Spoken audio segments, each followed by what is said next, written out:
శ్రీశైలం ఎడమగట్టు కాలువ టన్నెల్లో ప్రమాదం సంభవించింది. 3 మీటర్ల మేర పైకప్పు కూలింది. ఎడమవైపు సొరంగం 14వ కిలోమీటర్ దగ్గర ఘటన జరిగింది. ఉదయం 8:30 గంటల సమయంలో ప్రమాదం జరిగింది. ప్రమాదంలో 7 కార్మికులు గాయపడ్డారు. చికిత్స నిమిత్తం ఆసుపత్రికి తరలించారు. ఘటనా స్థలానికి ఇరిగేషన్ అధికారులు సందర్శించారు. 4 రోజుల క్రితం కాలువ పనులు ప్రారంభించారు. జేపీ అసోసియేట్ కంపెనీలో తవ్వకాలు జరుగుతుండగా ప్రమాదం జరిగింది. ప్రమాద సమయంలో 50 మంది కార్మికులు పనిచేస్తున్నారు. 5 కార్మికులు మరణించినట్లు తెలుస్తోంది. ఘటనా స్థలానికి నాగర్ కర్నూలు జిల్లా అధికారులు చేరుకున్నారు. సహాయక చర్యలు చేపట్టారు.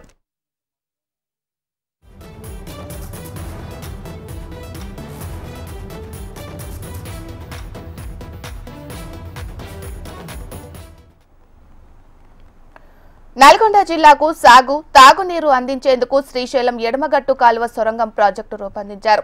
2005లో అప్పటి ప్రభుత్వం ప్రాజెక్టు పనులు ప్రారంభించింది. 60 నెలల్లో పనులు పూర్తి చేయాలని నిర్దేశించారు. శ్రీశైలం నుంచి నల్గొండ జిల్లాకు 30 టీఎంసీల కృష్ణా జలాలను తరలించాలని ఈ ప్రాజెక్టు ఉద్దేశం. అయితే టన్నెల్ బోరింగ్ మిషన్ తో సొరంగం తవ్వకం చేపట్టారు. సాంకేతిక సమస్యలు, వరద సమస్యలతో పనులకు అంతరాయం ఏర్పడుతూ కొనసాగుతుంది. మొత్తం ఇన్లెట్, అవుట్లెట్ సొరంగాలు కలిపి 44 కిలోమీటర్లు తవ్వాల్సి ఉండగా 9.5559 కిలోమీటర్ల తవ్వకం పనులు పెండింగ్ లో ఉన్నాయి. ఇప్పటికే ప్రభుత్వం 6 సార్లు పనుల గడువు పొడిగించింది. తాజాగా 2026 జూన్ నాటికి పనులు పూర్తి చేయాలని కాంగ్రెస్ ప్రభుత్వం నిర్దేశించింది. ఇప్పటి వరకు ఎస్ఎల్బీసీ పనుల్లో 2,646 కోట్ల రూపాయలు ఖర్చు చేశారు. నల్గొండలోని ఉదయ సముద్రం ప్రాజెక్టు కూడా ఈ ప్రాజెక్టులో అంతర్భాగం కాగా సొరంగం పనులు పూర్తి చేస్తే జిల్లాలో 3.41 లక్షల ఎకరాలకు సాగునీరు, 200 గ్రామాలకు తాగునీరు అందనున్నాయి.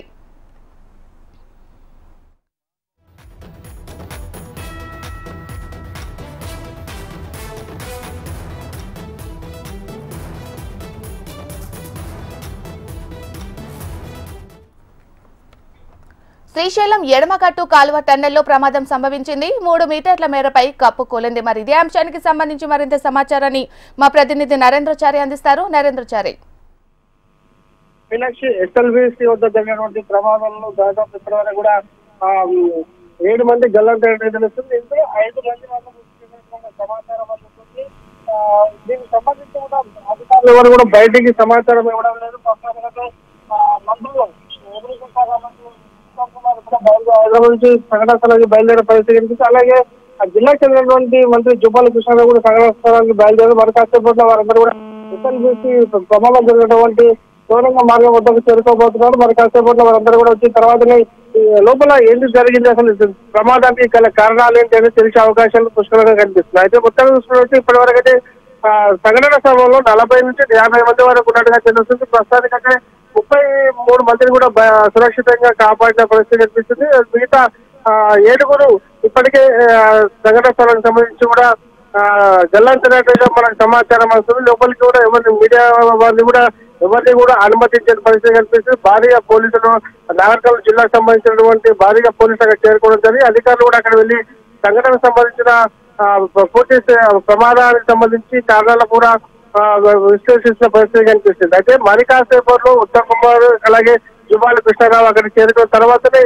పూర్తిగా మీడియాకు వివరాలు వెల్లడించే అవకాశాలు కనిపిస్తుంది. మనకున్న సమాచారం ప్రకారం చూసుకున్నట్లయితే 5 మంది కూడా చనిపోయినట్టుగా తెలుస్తా ఉంది. వారంతా శిథిలాల కింద చిక్కుకున్న నేపథ్యంలో వారి మృతదేహాలను తీసే దానిలో రెస్క్యూ టీం కూడా నిమగ్నమై ఉన్నట్టుగా మనకు స్పష్టంగా తెలుస్తుంది. దీనికి సంబంధించి కూడా మిగతా 2 కూడా ఏమయ్యారని గలంత అయ్యేదానిపైన కూడా పూర్తి స్థాయిలో గాలింపు చేపట్టారని తెలుస్తుంది. దాదాపు 6 అడుగుల ఎత్తులో నీరు నిలిచిపోయిన నేపథ్యంలో ఈ సంఘటనకు సంబంధించి కూడా మృతదేహ అంటే గల్లంతైన వారికి సంబంధించి పూర్తి వివరాలు మాత్రం బయటికి రాని పరిస్థితి అనిపిస్తుంది. అంటే ఇప్పటికీ 7 మంది గల్లంతయ్యారా, మిగతా ఇంకా మన శిథిలాల కింద చిక్కుకున్నారా అనే కోణంలో కూడా స్థానికంగా ఉన్నటువంటి సిబ్బంది కూడా పూర్తి స్థాయిలో అక్కడ గాలింపు చేపట్టే పరిస్థితి కనిపిస్తుంది. శిథిలాలను తొలగించే పనులు నిమగ్నమైన పరిస్థితి కనిపిస్తుంది. ఎస్ఎల్బీసీ సంఘటన పట్ల కూడా ఇప్పటికే ముఖ్యమంత్రి తీవ్ర ఇబ్బంది వ్యక్తం చేసిన పరిస్థితి కనిపిస్తుంది. అధికారులను హుటాహుటిన అక్కడికి ఆదేశించిన నేపథ్యంలో నాగర్ కర్నూలు జిల్లా అధికారులు ఇప్పటికే సంఘటన స్థలానికి చేరుకొని పూర్తిగా వివరాలు సేకరించిన పరిస్థితి కనిపిస్తుంది. Meenakshi, right, thank you Narendra గారు.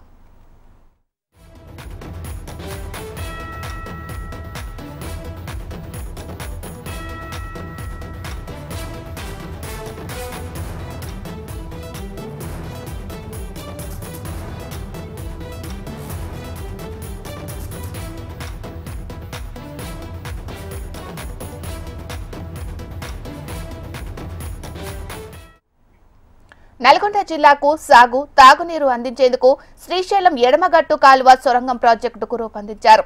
2005లో అప్పటి ప్రభుత్వం ప్రాజెక్టు పనులను ప్రారంభించింది. 60 నెలల్లో పనులు పూర్తి చేయాలని నిర్దేశించారు. శ్రీశైలం నుంచి నల్గొండ జిల్లాకు 30 టీఎంసీల కృష్ణా జలాలను తరలించాలని ఈ ప్రాజెక్టు ఉద్దేశం. అయితే టన్నెల్ బోరింగ్ మిషన్ తో సొరంగం తవ్వకం చేపట్టారు. సాంకేతిక సమస్యలు, వరద సమస్యలతో పనులకు అంతరాయం ఏర్పడుతూ సాగుతున్నాయి. మొత్తం ఇన్లెట్, అవుట్లెట్ సొరంగాలు కలిపి 44 కిలోమీటర్లు తవ్వాల్సి ఉండగా 9.5559 కిలోమీటర్ల తవ్వకం పనులు పెండింగ్ లో ఉన్నాయి. ఇప్పటికే ప్రభుత్వం 6 సార్లు పనులు గడువు పొడిగించింది. తాజాగా 2026 జూన్ నాటికి పనులు పూర్తి చేయాలని కాంగ్రెస్ ప్రభుత్వం నిర్దేశించింది. ఇప్పటి వరకు ఎస్ఎల్బీసీ పన్నుల్లో 2,646 కోట్ల రూపాయలు ఖర్చు చేశారు.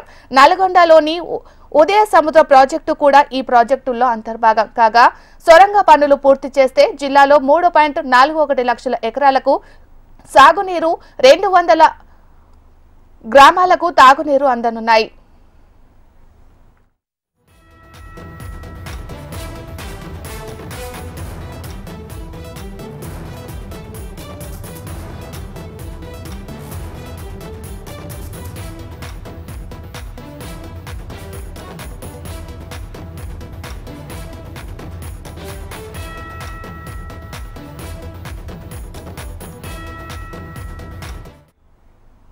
శ్రీశైలం ఎడమగట్టు కాలువ టన్నెల్లో ప్రమాదం సంభవించింది. 3 మీటర్ల మేర పైకప్పు కూలింది. ఎడమ వైపు సొరంగం 14వ కిలోమీటర్ల దగ్గర ఘటన జరిగింది. ఉదయం 8:30 గంటల సమయంలో ప్రమాదం జరిగింది. ప్రమాదంలో 7 కార్మికులు గాయపడ్డారు. చికిత్స నిమిత్తం ఆసుపత్రికి తరలించారు. ఘటనా స్థలానికి ఇరిగేషన్ అధికారులు సందర్శించారు. 4 రోజుల క్రితం కాలువ పనులు ప్రారంభించారు. జేపీ అసోసియేట్ కంపెనీలో తవ్వకాలు జరుగుతుండగా ప్రమాదం జరిగింది. ప్రమాద సమయంలో 50 మంది కార్మికులు పనిచేస్తున్నారు. 5 కార్మికులు మరణించినట్లు తెలుస్తుంది. ఘటనా స్థలానికి నాగర్ కర్నూలు జిల్లా అధికారులు చేరుకున్నారు. సహాయక చర్యలు చేపట్టారు.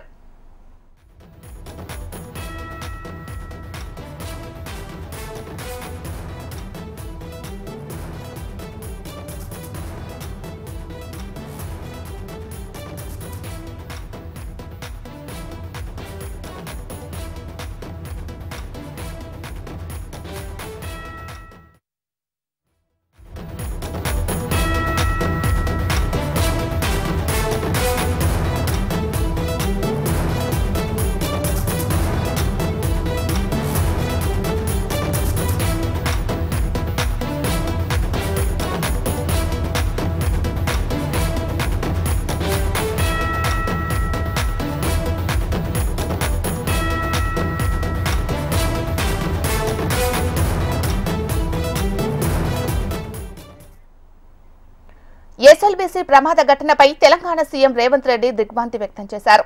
సహాయక చర్యలు వేగవంతం చేయాలని అధికారులకు ఆదేశాలు జారీ చేశారు.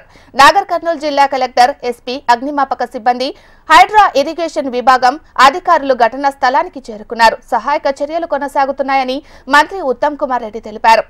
మంత్రులు ఉత్తమ్ కుమార్ రెడ్డి, జూపల్లి కృష్ణారావు, ఇరిగేషన్ సలహాదారులు ఆదిత్యనాథ్ దాస్ ప్రత్యేక హెలికాప్టర్లో ప్రమాద స్థలానికి బయలుదేరి వెళ్లారు.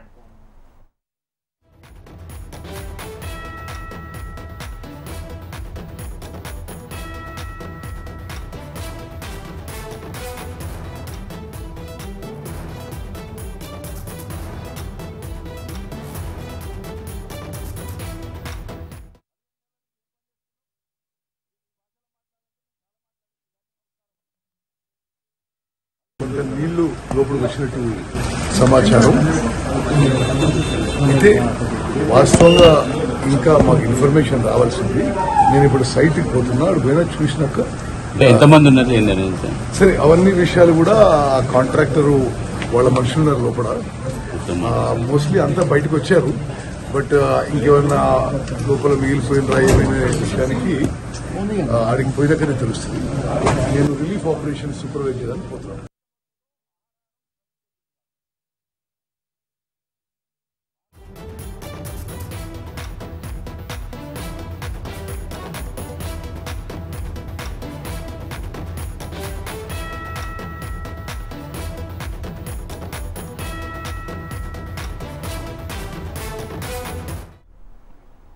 ఎస్ఎల్బీసీ ప్రమాద ఘటనపై తెలంగాణ సీఎం రేవంత్ రెడ్డి దిగ్భ్రాంతి వ్యక్తం చేశారు. సహాయక చర్యలు వేగవంతం చేయాలని అధికారులకు ఆదేశాలు జారీ చేశారు. నాగర్ కర్నూలు జిల్లా కలెక్టర్, ఎస్పీ, అగ్నిమాపక సిబ్బంది, హైడ్రా ఇరిగేషన్ విభాగం అధికారులు ఘటనా స్థలానికి చేరుకున్నారు. సహాయక చర్యలు కొనసాగుతున్నాయని మంత్రి ఉత్తమ్ కుమార్ రెడ్డి చెప్పారు. మంత్రులు ఉత్తమ్ కుమార్ రెడ్డి, జూపల్లి కృష్ణారావు, ఇరిగేషన్ సలహాదారు ఆదిత్యనాథ్ దాస్ ప్రత్యేక హెలికాప్టర్లో ప్రమాద స్థలానికి బయలుదేరి వెళ్లారు. మరి ఇదే అంశానికి సంబంధించి మరింత సమాచారాన్ని మా ప్రతినిధి అశోక్ అందిస్తారు. అశోక్.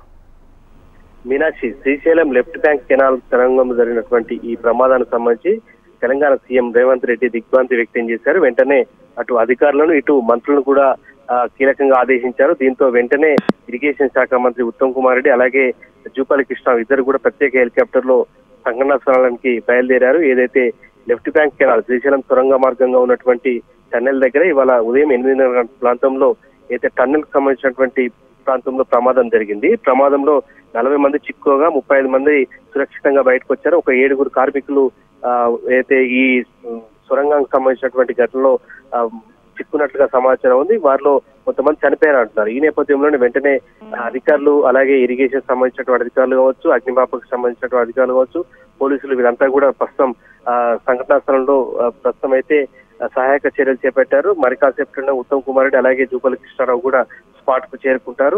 4 రోజుల క్రితమే పనులు ప్రారంభమైనటువంటి నేపథ్యంలో జరిగినటువంటి ప్రమాదంపై సీఎం రేవంత్ రెడ్డి దిగ్భ్రాంతి వ్యక్తం చేసి వెంటనే సహాయక చర్యలను ముమ్మరం చేయాలని చెప్పి కూడా ఆదేశించారు. మీనాక్షి.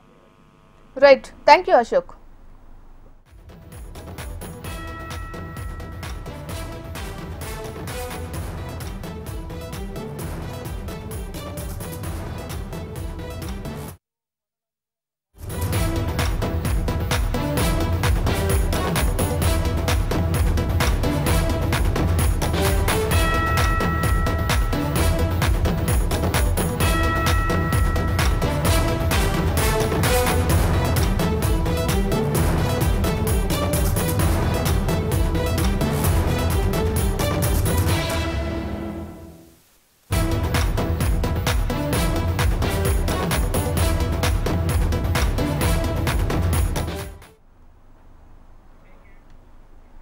మార్చి 15 నుంచి అమరావతి నిర్మాణ పనులు ప్రారంభం కానున్నాయి. టెండర్లు పిలుచుకోవచ్చునని, కానీ ఖరారు చేయొద్దని ఎలక్షన్ కమిషన్ ఆదేశించింది. దీంతో ఇప్పటి వరకు 62 పనులకు ఏపీ సిఆర్డీఏ, ఏడీసీ టెండర్లు పిలిచింది. సుమారు 42,000 కోట్ల రూపాయల విలువైన పనులకు టెండర్ల ప్రక్రియ కొనసాగుతుంది. త్వరలో మరో 11 పనులకు టెండర్లు పిలువనున్నారు. అయితే ఈసీ ఆదేశాలతో టెండర్ల ఖరారు ఆలస్యం కానుంది.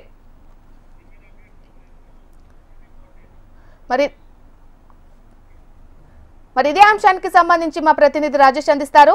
రాజేష్.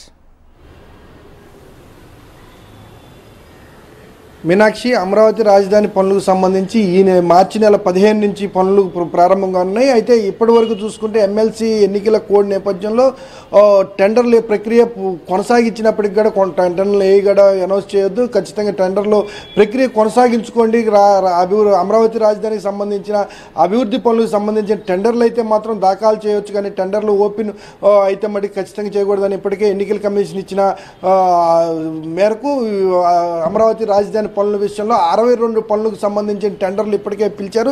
40,000 కోట్ల రూపాయల అభివృద్ధి పనులు అమరావతి రాజధానిలో వివిధ భాగాలుగా కొనసాగుతున్న సంబంధించిన అభివృద్ధి పనులకు సంబంధించి టెండర్ల ప్రక్రియ పూర్తయినప్పటికీ కూడా ఆ టెండర్లు ఎక్కడా కూడా ఓపెన్ చేయలేదు. దీనికి కారణం రాష్ట్రంలో ఎమ్మెల్సీ కోడ్ కొనసాగుతున్న నేపథ్యంలో ఈ ఎమ్మెల్సీ కోడ్ మార్చి 15 పూర్తి అవటం, ఈ మార్చి 15 నుంచి అభివృద్ధి పనులు చకచకా చేసుకోవచ్చు అనే ప్రక్రియలో అధికారులు కూడా ఇప్పటివరకు టెండర్ల ప్రక్రియ పూర్తి చేసి మిగతా పనులు ఏవైతే టెండర్లు అయిపోయిన తర్వాత టెండర్లదారులు ఎవరైతే ఈ టెండర్లకు కేటాయింపు కుదురుతుందో ఆ కేటాయింపు కుదిరిన తర్వాత కొనసాగే పనులకు సంబంధించి అంశాలను కూడా పూర్తి స్థాయిలో చూస్తున్నారు. అయితే రాజధాని అమరావతిలో చూసుకుంటే ప్రక్రియ వేగవంతంగా అమరావతి పనుల నిర్మాణాలకు వేగవంతంగా సిఆర్డీఏ చర్యలు తీపడుతుంది. ఇప్పటికే 40,000 కోట్లకు రూపాయల పనులకు సంబంధించి టెండర్ల ప్రక్రియ పూర్తిగా అయిపోయింది. టెండర్ల ప్రక్రియ పూర్తి అయిపోయి ఎన్నికల కోడ్ ఏదైతే ఉందో ఈ కోడ్ ముగిసిన వెంటనే టెండర్లు వేసిన టెండర్లను ఓపెన్ చేసి ఎవరికైతే టెండర్లు ఖరారైన వారి ద్వారా పనులు కొనసాగుతాయి అనేసి ఇప్పటికే సిఆర్డీఏ తెలియజేసింది. ఇదే తరహాలో చూసుకుంటే రాష్ట్ర అభివృద్ధిలో పలు ప్రాంతాల్లో కూడా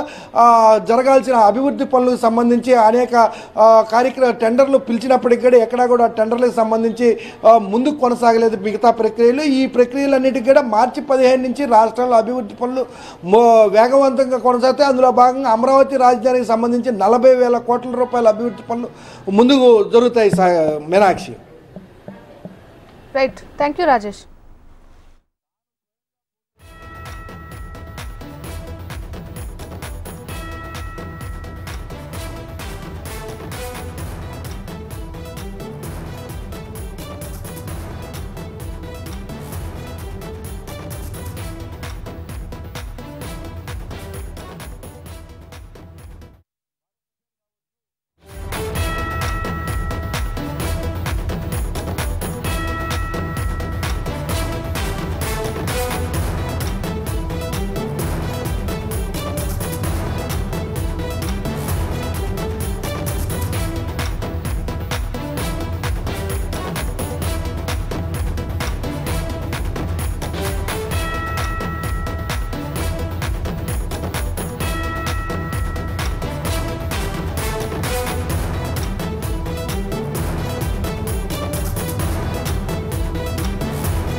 హైదరాబాద్ ఊపల్లో ఓ విద్యార్థి ఆత్మహత్యకు పాల్పడ్డాడు. న్యూ భరత్ సాగర్ లోని సాగర్ గ్రామర్ స్కూల్లో 8వ తరగతి చదువుతున్న విద్యార్థి 4వ అంతస్తుపై నుంచి దూకి ఆత్మహత్య చేసుకున్నాడు. హుటాహుటిన ఆసుపత్రికి తరలించగా అప్పటికే విద్యార్థి మరణించినట్లు డాక్టర్లు తెలిపారు. అయితే విద్యార్థి ఆత్మహత్యకు పీఈటీ వేధింపులే కారణమని ఆరోపణలు వస్తున్నాయి. తన కుమారుడి మృతి చెందాడన్న సమాచారంతో పాఠశాలకు చేరుకున్న బాధిత కుటుంబం ఆందోళనకు దిగింది. మరోవైపు పాఠశాలలో సీసీటీవీ పనిచేయకపోవడంతో పలు అనుమానాలు రేకెత్తిస్తోంది.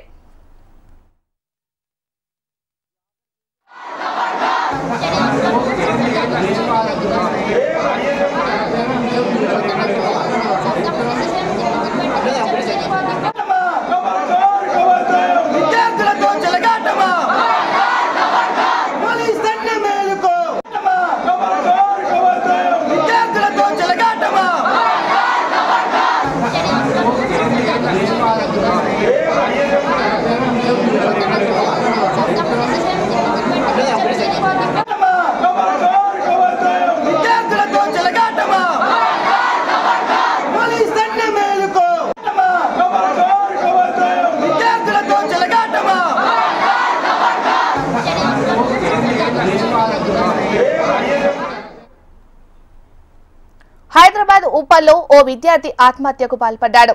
న్యూ భరత్ నగర్ లోని సాగర్ గ్రామర్ స్కూల్లో 8వ తరగతి చదువుతున్న విద్యార్థి 4వ అంతస్తుపై నుంచి దూకి ఆత్మహత్యకు పాల్పడ్డాడు. హుటాహుటిన ఆసుపత్రికి తరలించగా అప్పటికే విద్యార్థి మరణించినట్లు డాక్టర్లు తెలిపారు. అయితే విద్యార్థి ఆత్మహత్యకు పీఈటీ వేధింపులే కారణమని ఆరోపణలు వస్తున్నాయి. తన కుమారుడి మృతి చెందాడన్న సమాచారంతో పాఠశాలకు చేరుకున్న బాధిత కుటుంబం ఆందోళనకు దిగింది. మరోవైపు పాఠశాలలో సీసీటీవీ పనిచేయకపోవడంతో అనుమానాలు రేకెత్తిస్తుంది. ఇదే అంశానికి సంబంధించి మరింత సమాచారాన్ని మా ప్రతినిధి అమర్ అందిస్తారు. అమర్, అక్కడ సిచ్యువేషన్ ఏ విధంగా ఉంది? మీనాక్షి, హైదరాబాద్ ఉప్పల్ న్యూ భారత్ నగర్ లోని గ్రామర్ స్కూల్లో 8వ తరగతి చదువుతున్నటువంటి విద్యార్థి ఏదైతే 4వ అంతస్తుల బిల్డింగ్ నుంచి ఒకసారిగా దూకి ఆత్మహత్య యత్నానికి పాల్పడింది. అయితే విద్యార్థి పరిస్థితి విషమంగా ఉండడంతో ప్రస్తుతం స్థానికులంతా కూడా ఒక ప్రైవేట్ ఆసుపత్రికి తరలించారు. అయితే అప్పటికే విద్యార్థిని మరణించినట్లుగా ఇప్పటికే వైద్యులు కూడా చెప్పారు. అయితే ప్రస్తుతానికి విద్యార్థి మృతదేహాన్ని గాంధీ ఆసుపత్రికి తరలించారు. స్కూల్ యాజమాన్యం నిర్లక్ష్యం వల్లే ఇదంతా జరిగిందంటూ విద్యార్థి ఎవరైతే ఉన్నారో సంగారెడ్డి అనే విద్యార్థి పూర్తి స్థాయిలో ద్వారక్ నగర్ లో చెందిన తండ్రి సంబంధించిన ధర్మారెడ్డి ఇప్పటికే వాళ్ళ కుటుంబ సభ్యులంతా కూడా స్కూల్ ఎదుట ఆందోళన అయితే చేస్తా ఉన్నారు. అయితే సంగారెడ్డి మృతికి ఇంకా కారణాలు అయితే తెలియాల్సి ఉంది. ప్రస్తుతానికి అయితే స్కూల్ వద్దకు చేరుకున్న పోలీసులు ఇంకా కేసు నమోదు చేసుకున్నారు. తల్లిదండ్రుల ఫిర్యాదు మేరకు దర్యాప్తు అయితే చేస్తా ఉన్నారు. అయితే ఏదైతే విద్యార్థి సూసైడ్ చేసుకున్న సమయంలో చుట్టుపక్కల సీసీ ఫుటేజ్ కూడా పనిచేయకపోవడంతో చాలా అనుమానాలు అయితే వ్యక్తమవుతున్నాయి. దీంతో ప్రస్తుతం పోలీసులు అయితే విద్యార్థి తల్లిదండ్రుల ఫిర్యాదు పట్ల కేసు నమోదు చేసుకున్నారు, దర్యాప్తు చేస్తున్నారు. అయితే తల్లిదండ్రులు ఒక్కసారిగా ఆందోళన చేస్తుండడంతో పోలీసులు వాళ్ళకు నచ్చజెప్పే ప్రయత్నం అయితే చేస్తున్నారు. అయితే పీఈటీ ఆంజనేయులు వేధింపుల కారణంగానే విద్యార్థి ఆత్మహత్య చేసుకున్నట్లుగా ఒక క్లారిటీ అయితే వచ్చింది. ప్రస్తుతానికి పీఈటీని కూడా పోలీసులు అయితే విచారిస్తున్నారు. Meenakshi. Right, thank you Amar.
Hyderabad నాంపల్లిలో లిఫ్ట్ లో ఇరుక్కున్న బాలుడు అర్ణవ్ మృతి చెందాడు.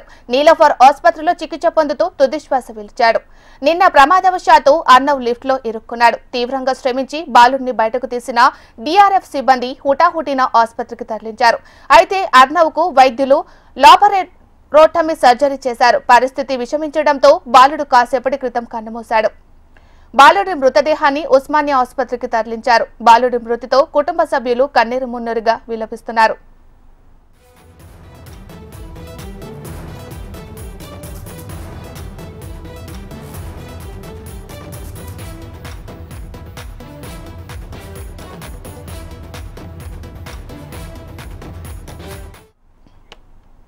హైదరాబాద్ నాంపల్లిలో లిఫ్ట్ లో ఇరుక్కున్న బాలుడు అర్జున్ మృతి చెందారు. మరి ఇదే అంశానికి సంబంధించి మరింత సమాచారాన్ని హైదరాబాద్ నుండి రమణ గారు అందిస్తారు. రమణ. మీనాక్షి, నిన్న లిఫ్ట్ ప్రమాదంలో తీవ్రంగా గాయపడ్డ 6 సంవత్సరాల అర్ణవ్ నిన్న నుంచి కూడా చికిత్స పొందుతూ నీలోఫర్ లో ఇంతకుముందు ఆయన కన్ను మూశారు. ఆయన అంటే ఆ మృతికి సంబంధించి నీలోఫర్ సూపరింటెండెంట్ ఇంతకుముందు నిర్ధారణ కూడా తీసుకువచ్చారు. అయితే ఆ బాడీని ఉస్మానియా ఆసుపత్రికి తరలించారు. నిన్న ఇన్సిడెంట్ ఎప్పుడైతే జరిగిందంటే లిఫ్ట్ ప్రమాదంలో ఆ బాబు ఇరుక్కోవడంతో తీవ్రంగా గాయపడ్డారు. దాదాపు తర్వాత ఈ ఫైర్ సిబ్బంది ఇద్దరు కలిసి దాదాపు 2 గంటల పైగానే ఆపరేషన్ కంటిన్యూ చేసి ఆ గోడలు తర్వాత అక్కడ ఉన్న గిల్స్ కూడా తొలగించి ఆ బాబునైతే అంటే రెస్క్యూ చేశారు. కానీ బాబు ఇంటర్నల్ గా చాలా గాయాలు కావడంతో ఆయన నిన్న నుంచి కూడా వెంటిలేటర్ పై చికిత్స పొందుతూ ఈ రోజు తుది శ్వాస విడిచాడు. మొత్తంగా ఇన్సిడెంట్ లో బాబు క్షేమంగా బయటపడతాకున్న తల్లిదండ్రులకు నిరాశ అని చెప్పాలి. ఆ తీవ్రమైన విషాదంలో కుటుంబ సభ్యులు మునిగిపోయారు. అంటే కేవలం అంటే ఈ లిఫ్ట్ కు సంబంధించిన ప్రమాదాలు తరచుగా జరుగుతూ ఉంటాయి. ఆ లిఫ్ట్ లో సాంకేతిక సమస్యలు కావచ్చు, వాటి విషయంలో జాగ్రత్తగా ఉండాలని నిపుణులు చెప్తున్నప్పటికీ కూడా ఆ నిర్లక్ష్యం అనేది మాత్రం స్పష్టంగా కనిపిస్తోంది. ముఖ్యంగా పిల్లల విషయంలో మాత్రం లిఫ్ట్ ను వారిని వినియోగిస్తున్నప్పుడు జాగ్రత్త తీసుకోవాల్సిన అవసరంపై కూడా ఈ మధ్య అంటే ఇప్పుడు ఈ నిపుణులు కూడా ప్రత్యేకంగా తల్లిదండ్రుల సూచనలు చేస్తున్నారు. ఏదేమైనా అర్ణవ్ మృతితో ఆ కుటుంబంలో తీవ్రమైన విషాదం నిండుకుని చెప్పాలి. ప్రస్తుతం అయితే బాడీని ఉస్మానియా తరలించారు. మరి కాసేపట్లోనే పోస్ట్ మార్టం జరగబోతుంది. మీనాక్షి, వారి తల్లిదండ్రులు ఏమంటున్నారు రమణ? అంటే నిన్న ఎప్పుడైతే తను ఆడుకుంటూ తను కిందికి వెళ్తారని చెప్పి అంటే రోజు మామూలుగానే రోజు తను లిఫ్ట్ వాడుతూ ఉంటాడు. ఎప్పుడు కూడా ఇలాంటి ఇబ్బంది తలెత్తలేదు. కేవలం సాంకేతిక సమస్య రావడం వల్లగానే ఈ ప్రమాదం జరిగింది అనేటువంటి విషయాన్ని పేరెంట్స్ చెప్తున్నారు. వారైతే కన్నీరు మున్నీరు అవుతున్న పరిస్థితి కనిపిస్తుంది. ఎప్పుడు కళ్ళ ముందు ఆడుతూ పాడుతుంటే బాబు ఇట్లా విగతజీవిగా మారిపోవడం, ఈ లిఫ్ట్ ప్రమాదంలో మరణించడం వారు జీర్ణించుకున్న పరిస్థితి కనిపిస్తుంది. అయితే నిన్న ఒక దాదాపు 2.5 గంటల పైగానే ఇటు డిఆర్ఎఫ్ సిబ్బంది, ఫైర్ సిబ్బంది శ్రమించారు. శ్రమించి బాబును కాపాడే ప్రయత్నం చేశారు. కానీ అప్పటికే అతను అంటే 2 అంతస్తుల మధ్యలో ఉన్నటువంటి రాడ్స్ మధ్యలో ఇరుక్కోవడం, తర్వాత తీవ్రంగా ఇంటర్నల్ గా లోపల గాయాలు కావడంతోనే బాలుడు మృతి చెందినట్టుగా మనకు వైద్యులు చెప్తున్న పరిస్థితి కనిపిస్తోంది. చాలా తీవ్రంగా వైద్యులైతే కృషి చేశారు బాలుని కాపాడడం కోసం. కానీ లోపల ఇంటర్నల్ గా కూడా బ్లీడింగ్ ఉండడం మూలంగా బాబు చనిపోయినట్టుగా చెప్తున్నారు.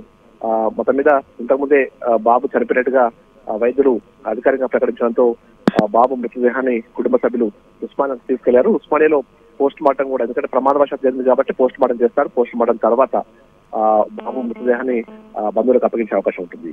మీనాక్షి, బాబు లిఫ్ట్ లో ఉన్నప్పుడు బాబుతో పాటు ఎవరు లేరంటారా రమణ గారు?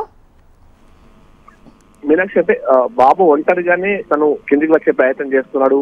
చేసిన సందర్భంలో ఒక్కసారిగా అంటే మొత్తం 3 అంతస్తుల బిల్డింగ్ అది, 3వ అంతస్తు నుంచి 2వ అంతస్తుకు వచ్చే మార్గ మధ్యంలోనే లిఫ్ట్ ఒక్కసారిగా సాంకేతికంగా సమస్య రావడంతో ఆగిపోయింది. ఆగిపోయినప్పుడు బాబు బయటకు వచ్చే ప్రయత్నం చేసినట్టు చెప్తున్నారు. ఆ టైంలో అతను గోడల మధ్యలో ఇరుక్కున్నట్టుగా అయితే చెప్తున్న పరిస్థితి కనిపిస్తుంది. అయితే వెంటనే బాబు ఆ టైంలో కేకులు వేయడంతో అక్కడ ఉన్నటువంటి వారంతా కూడా ఒకసారిగా ఉరుకు చేరుకుని ఆ విషయాన్ని పోలీసులకు, తర్వాత పోలీసు సమాచారం ఇచ్చి పోలీసులు వెంటనే ఫైర్ సిబ్బంది ద్వారా డిఆర్ఎఫ్ టీంలు ఫైర్ సిబ్బంది సమాచారం ఇచ్చి అక్కడ రెస్క్యూను కొనసాగించారు. బాబును బయటకు తీసేందుకు తీవ్రంగా ప్రయత్నం చేశారు. ఓ టైంలో రాడ్స్ తొలగించినప్పుడు కూడా బాబు బయటకు వచ్చే పరిస్థితి లేకపోవడంతో గోడలను కూడా ధ్వంసం చేసి ఆ బాబును అతి కష్టం మీద బయటకు తీసుకొచ్చారు. అప్పటికే బాబు స్పృహ కోల్పోయాడు, ఇంటర్నల్ గా తీవ్రంగా గాయపడేట్టుగా తెలుస్తోంది. ఈ క్రమంలోనే అతను వెంటనే నీలోఫర్ ఆసుపత్రి తరలించారు. ఆ నీలోఫర్ ఆసుపత్రిలో నిన్న నుంచి కూడా చికిత్స పొందుతున్న బాబు వెంటిలేటర్ పైన చికిత్స కొనసాగించారు. అయితే ఇంతకు ముందే బాబు తుది శ్వాస విడిచినట్టుగా వైద్యులు ప్రకటించడంతో బాలుడికి సంబంధించిన డెడ్ బాడీని అయితే ఉస్మానికి తీసుకెళ్లారు. ఈ ఇన్సిడెంట్ తో అయితే ప్రస్తుతం పేరెంట్స్ అయితే తీవ్రమైనటువంటి షాక్ గురైన పరిస్థితి కనిపిస్తుంది. ఇక అపార్ట్మెంట్ వాసులు కూడా ఎప్పుడు కళ్ళ ముందు ఆడికి కనిపించే బాబు అర్ణవ్ ఈ విధంగా చనిపోవడం పట్ల ఎవరు కూడా జీర్ణించుకునే పరిస్థితి కనిపిస్తుంది. ఏదేమైనా అంటే లిఫ్ట్ ప్రమాదాలకు సంబంధించి మాత్రం ఇప్పుడు ఒక చర్చ జరుగుతోంది. ఖచ్చితంగా లిఫ్ట్ వినియోగంలో మాత్రం జాగ్రత్త తీసుకోవాల్సిన అవసరం ఉంటుంది. లిఫ్ట్ లో సంబంధించి సాంకేతిక సమస్యలను గుర్తించాలి. ఎప్పటికప్పుడు ఆ పాత లిఫ్ట్ అయితే ముఖ్యంగా వాటికి సంబంధించి ఎప్పటికప్పుడు టెక్నికల్ ఇష్యూస్ రాకుండా చూసుకోవాల్సిన అవసరం ఉంటుంది. ఎందుకంటే హైదరాబాద్ అంతా కూడా ముఖ్యంగా అపార్ట్మెంట్ లైఫ్ అంతా పెరిగిపోయింది కాబట్టి, అపార్ట్మెంట్ లో జీవనం అనేది పెరిగిపోయింది కాబట్టి ఈ అపార్ట్మెంట్ కి సంబంధించిన నివాసం చేసేవారు ఉండేవారు అంతా కూడా ఖచ్చితంగా ఈ లిఫ్ట్లను వాడుతుంటారు. కాబట్టి లిఫ్ట్లకు సంబంధించి లిఫ్ట్లలో ఇక ముందు సమస్యలు రాకుండా చూసుకోవాల్సిన బాధ్యత, ముఖ్యంగా పిల్లల విషయంలో మాత్రం చాలా జాగ్రత్తలు తీసుకోవాల్సిన అవసరం ఉన్నటువంటి అభిప్రాయాలు వ్యక్తం అవుతున్నాయి. మీనాక్షి, లిఫ్ట్ ఆల్రెడీ ఇంతకుముందు ఏదైనా ప్రాబ్లం లో ఉండేనా, లేదంటే ఇదే ఫస్ట్ టైం జరిగిందంటారా? చాలా పాతకాలం బిల్డింగ్ అది. ఆ లిఫ్ట్ కూడా కొంచెం టెక్నికల్ గా ఇష్యూస్ ఉన్నాయని చెప్పి మాత్రం మనకి అక్కడ ఉన్న వారు ఆ పేరెంట్స్ కావచ్చు, మిగతా అపార్ట్మెంట్ వాసులు చెప్తున్నారు. చాలా సార్లు కేవలం రిపేర్లతో సరిపెట్టారు కానీ సాంకేతికంగా చాలా సమస్యలు ఉన్నాయి. కానీ వారు పట్టించుకున్న అంటే ముఖ్యంగా దానిలో కొంచెం నిర్లక్ష్యం కనిపించింది అనే విషయం అయితే చెప్తున్నారు. ఏదేమైనా ప్రస్తుతం బాబు మరణంతో మాత్రం లిఫ్ట్లకు సంబంధించిన వినియోగంపై కూడా ప్రస్తుతం చర్చ జరుగుతుందని చెప్పాలి. ఇట్లా చాలా పాతకాలం లిఫ్ట్లకు సంబంధించి ఖచ్చితంగా జాగ్రత్తలు తీసుకోవాల్సిన అవసరం ఉంది. ఎలాంటి సాంకేతిక సమస్యలు లేకుండా చూసుకోవాల్సిన అవసరం ఉంటుంది. ముఖ్యంగా పిల్లలు లిఫ్ట్ వినియోగించే సందర్భంలో ఖచ్చితంగా పెద్దవాళ్ళు వెంట ఉండి మరి తీసుకెళ్తే గానీ ఇలాంటి ప్రమాదం జరిగే అవకాశం ఉండదు అనేటువంటి అభిప్రాయాలు కూడా వ్యక్తం అవుతున్నాయి. లిఫ్ట్ ప్రమాదాలు నగరంలో ఈ మధ్యకాలంలో సర్వసాధారణంగా జరుగుతున్నాయి. అందులో ఇట్లా పిల్లలు చనిపోవడం మాత్రం తీవ్రమైనటువంటి విషాదానికి గురి చేస్తుందని చెప్పాలి. ప్రస్తుతం అర్ణవ్ ఘటనతోనైనా వచ్చే రోజుల్లో ఇలాంటి ఇన్సిడెంట్ జరగకుండా చూడాల్సిన అవసరం కనిపిస్తోంది. ప్రస్తుతం అయితే మనకు లిఫ్ట్ కి సంబంధించిన నిపుణులు కూడా అదే చెప్తున్నారు. అంటే ఎప్పటికప్పుడు టెస్టులు చేయించడం, తర్వాత ఖచ్చితంగా సరిగ్గా పనిచేస్తున్నా లేని విషయంలో పరీక్షలు నిర్వహించడం ద్వారా ఇలాంటి ప్రమాదాలు జరగకుండా చూసే అవసరం ఉంటుంది అనేటువంటి అభిప్రాయాలు అయితే నిపుణులు వ్యక్తం చేస్తున్నారు. ఏదేమైనా అర్ణవ్ మృతి మాత్రం ఆ కుటుంబంలో తీవ్ర విషాదాన్ని నింపింది. మొత్తంగా ఆయన కాపాడేందుకు అటు వైద్యులైతే నిన్న నుంచి తీవ్రంగా అంటే శ్రమిస్తూనే ఉన్నారు. కానీ అతని ఆరోగ్యం ఏమాత్రం కూడా మెరుగు కాలేదు. తీవ్రంగా ఇంటర్నల్ గా లోపల గాయాలు కావడంతో అతని శస్త్రచికిత్స చేద్దాం ముందు భావించారు. కానీ అప్పటికే బాబు చనిపోయినట్టుగా వైద్యులు చెప్తున్నారు. Meenakshi, right, thank you Ramana. Hyderabad కేంద్రంగా వెలుగు చూసిన ఫాల్కాన్ స్కామ్ పై ఈడీ కేసు నమోదు చేసింది. 1700 కోట్ల రూపాయలు వసూలు చేసి పెట్టుబడిదారులకు ఫాల్కాన్ సంస్థ కుచ్చుటోపి పెట్టింది. ఒక్క హైదరాబాద్ లోనే 850 కోట్ల రూపాయల వసూలకు పాల్పడిన ఫాల్కన్ సంస్థ ఆ డబ్బును విదేశాలకు మళ్లించినట్లు ఈడీ గుర్తించింది. తక్కువ మొత్తానికి ఎక్కువ లాభాలు ఇస్తామని పెట్టుబడులను ప్రముఖ కంపెనీల్లో పెట్టి వచ్చిన లాభాన్ని పంచుతామంటూ ఫాల్కన్ సంస్థ ప్రచారం చేసింది. ఇది నమ్మి ముందుకొచ్చిన పెట్టుబడిదారుల నుంచి కోట్లలో డబ్బులు వసూలు చేసి ఆ మొత్తాన్ని 22 సెల్ కంపెనీల ద్వారా విదేశాలకు ఫాల్కన్ సంస్థ మళ్లించినట్లు ఈడీ గుర్తించింది. దుబాయ్, మలేషియా, సింగపూర్ లాంటి దేశాలకు డబ్బు పంపించినట్లు ఆధారాలు సేకరించింది. అయితే ఈ ఘటనపై కేసు నమోదు కాగానే ఫాల్కన్ సంస్థ chairman Amardeep Kumar charter flight లో హైదరాబాద్ కి పారిపోయినట్లు తెలుస్తుంది. దీంతో విదేశాలకు పారిపోయిన నిందితులపై లుకౌట్ నోటీసులు జారీ చేశారు సైబరాబాద్ పోలీసులు.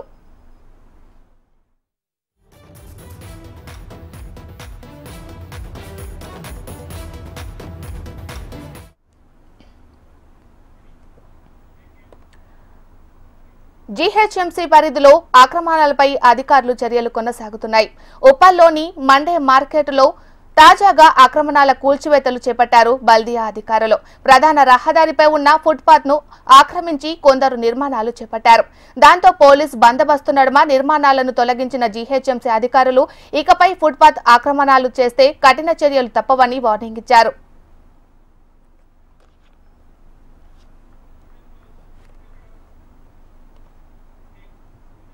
ఇవి బులెటిన్ అప్డేట్స్. చూస్తూనే ఉండండి హెచ్ఎం టీవీ.